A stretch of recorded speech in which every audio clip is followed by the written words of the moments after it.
আসসালামু আলাইকুম। আজ আপনাদের সামনে আবারও হাজির হয়েছি নতুন একটি রেসিপি নিয়ে। আজ আমি আপনাদের তৈরি করে দেখাবো কিভাবে ঘরে খুব সহজে মজাদার ক্ষীর দই তৈরি করা যায়।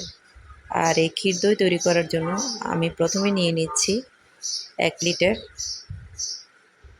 লিকুইড দুধ।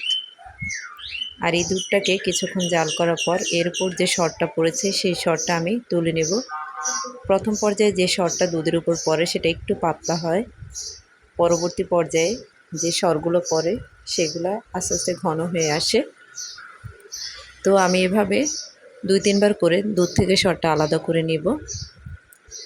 এবং আমি এখানে ১ লিটার দুধ নিয়েছি হাফ কেজি দই বানানোর জন্য। যদি আপনারা এর চেয়ে বেশি দই বানান সেক্ষেত্রে দুধের পরিমাণটা বাড়িয়ে নিতে হবে। আমি এখানে দ্বিতীয় সরটা আবার আস্তে আস্তে করে তুলে নিচ্ছি। সর তুলে নেওয়ার পরে আমি এই দুধটাকে আবারও নেড়ে জাল দিয়ে নেব, তবে সেক্ষেত্রে অনবরত নাড়তে হবে যাতে এর উপরে কোনো সর না পড়ে।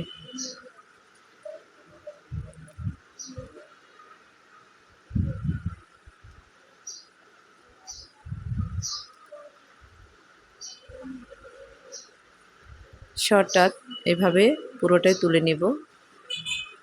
এখানে এভাবে দুধটা ছেঁকে ভালো করে তুলে নিতে হবে। এরপর আমি অনবরত এভাবে নাড়তে থাকব এবং দুধটা যখন একটু ঘন হয়ে আসবে তখন এখানে দিয়ে দেব হাফ কাপ পরিমাণ চিনি দিয়ে দুধটাকে আবারও খুব ভালো করে নাড়তে হবে। এবং আমি এখানে দিয়েছিলাম ১ কাপ পরিমাণ গুঁড়ো দুধ, যেটা আমি দেখাতে ভুলে গেছি। দুধটা ঘন হয়ে আসলে আমি এখন এর জন্য যে ক্যারামেলটা লাগবে সেটা রেডি করে নিচ্ছি। ক্যারামেলটা তৈরি করার জন্য আমি হাফ কাপ পানির মধ্যে হাফ কাপ চিনি দিয়ে অনবরত এভাবে নাড়তে থাকব। যখন এটা নাড়তে নাড়তে ঘন লালচে কালার হয়ে আসবে তখন আমি এটা চুলা থেকে নামিয়ে ফেলব। তবে খেয়াল রাখতে হবে যেন ক্যারামেলটা খুব বেশি পুড়ে না যায়, তাহলে আপনার দইটা তেতো লাগবে। এ পর্যায়ে আমি ক্যারামেলটা নামিয়ে নেব। এরপর আমি লিকুইড দুধের মধ্যে ক্যারামেলটা ঢেলে অনবরত নাড়তে থাকব। তবে যখন এভাবে ক্যারামেলটা দুধের মধ্যে দেওয়া হয় তখন ক্যারামেলটা একটু দলা পেকে যায়, তো সেক্ষেত্রে ভয়ের কিছু নাই। আপনারা এভাবে কিছুক্ষণ নাড়তে থাকবেন। যদি কিছুক্ষণ নাড়ার পরে আপনার ক্যারামেলটা দুধের সাথে গলে যাবে, খুব ভালো করে মিশে যাবে। যখন ক্যারামেলটা খুব ভালো করে দুধের সাথে মেশানো হবে তখন আমি এখানে যে সরটা আলাদা করে রেখেছিলাম সেই সরটা আমি খুব ভালো করে আবার মিক্স করে দুধের মধ্যে ঢেলে দেব। তবে আপনারা এই সরটা চাইলে ইলেকট্রিক বিটার দিয়েও এটাকে মিক্স করে নিতে পারেন। এখন আমি দুধের মধ্যে সরটা ঢেলে দিয়ে খুব ভালো করে দুধের সাথে এটাকে নেড়ে মিশিয়ে দেব।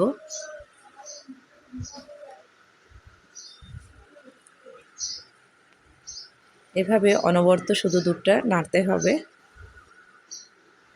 যতক্ষণ পর্যন্ত দুধটা খুব ঘন না হয়ে আসে। এটা যখন অনেক ঘন হয়ে আসবে তখন এই দুধের কালারটাও চেঞ্জ হয়ে আসবে আস্তে আস্তে।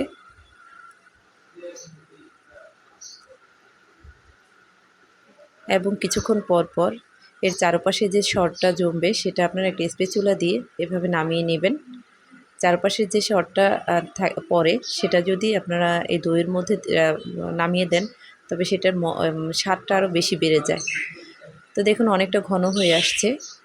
এটাকে আমি আরও কিছুক্ষণ চুলায় নেড়ে ঘন করে নেব।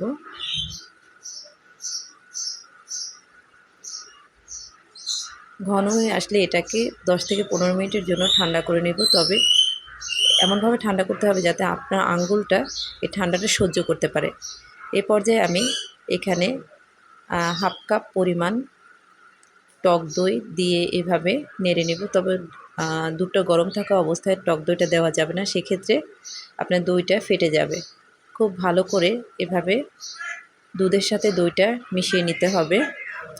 এরপরে যে পাত্রে আপনারা সেট করবেন সেই পাত্রে এখানে দুধটা ঢেলে নিতে হবে।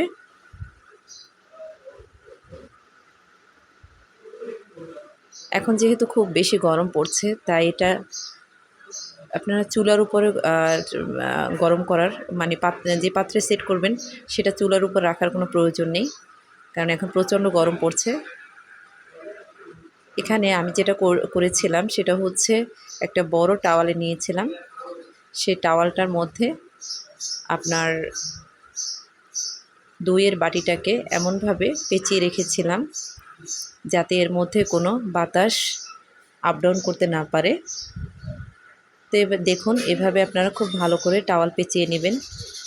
এটা আপনারা টাওয়াল না পেঁচিয়ে যদি আপনারা কোনো হটপটে রেখে দেন তাহলেও দইটা সেট হয়ে যাবে। এখানে আপনারা এভাবে টাওয়াল দিয়ে পেঁচিয়ে 12 থেকে 13 ঘন্টার জন্য রেখে দিবেন। যেখানে একটু গরম বেশি সেই জায়গায় এমন একটা জায়গায় রেখে দিবেন।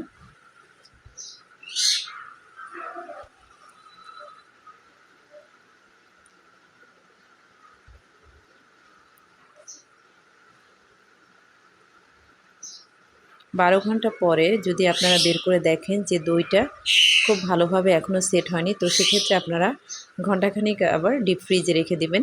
তো দেখবেন দইটা খুব ভালো করে বসে গেছে।